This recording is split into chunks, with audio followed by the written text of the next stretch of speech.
We abandoned our backpacks and were washed up on the shore at dusk, holding hands in a net woven of seaweed. The empty beach felt like a cathedral, but it wasn't as empty as we thought, because we shared that net with the memory of a broken neck, and that stone half buried in sand in the distance, upon closer inspection, was a turtle, struggling under the crushing gravity of a world less buoyant. The strands of that net held us together like a home, like a mother's hands, like the imagined lines that cross light years to form constellations, mapping out pretty pictures, finding a pattern in things, each point of connection a star. But it's so hard to see the shape of things when you're a part of its structure. That day on the beach we were the rain in spring, as naked as the secret pearls and pried-open oysters, feeling the sun for the first time.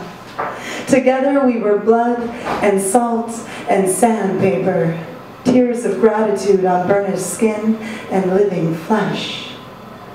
Feathers of ash danced the breeze as I watched the horizon birth the sun, and I swear there was the far-off murmur of a nearly spent fire. It was the perfect landscape to hatch a phoenix. That day, he alone was new, shaking the ashes off his wings. I remember how the dug-up sand smelled like sleeping men, impossibly fertile, with hair tangled full of dreams that echo the crashing waves, the crashing waves, the crashing waves, the same ones that danced him into a watery and desperate disorientation the last time he was here. The last time he was here, the ocean floor kissed him with such force, he resurfaced sputtering out broken bits of teeth with a belly full of seawater and blood. He staggered out of the surf with a vertebra that cracked under the pressure, and a head he had to hold up with both hands. He left strapped to a surfboard in the back of a pickup truck, watching the light play through jungle leaves, while a stranger held his neck in traction. But he made it back home. And back home, the doctors would shake their heads at the impossible sensation in his toes, the miracle of his walking. It turns out, what I thought was the crackling of dying embers was actually the relentless surf, pulling seashells, shards of teeth and bits of bone over each other, grinding them into sand. Our turtle had dug up that sand and built her nest. She was planting her eggs like seeds.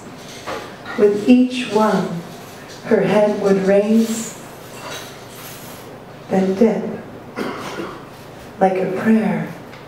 Each one a distillation, a concentration of all the effort it took to pull her angel's body out of the pounding surf, so clumsy on land. Those same flippers that made such difficult feet scooped sand like a mother's hands.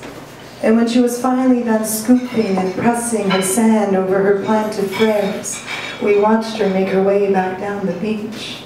So heavy, so slow.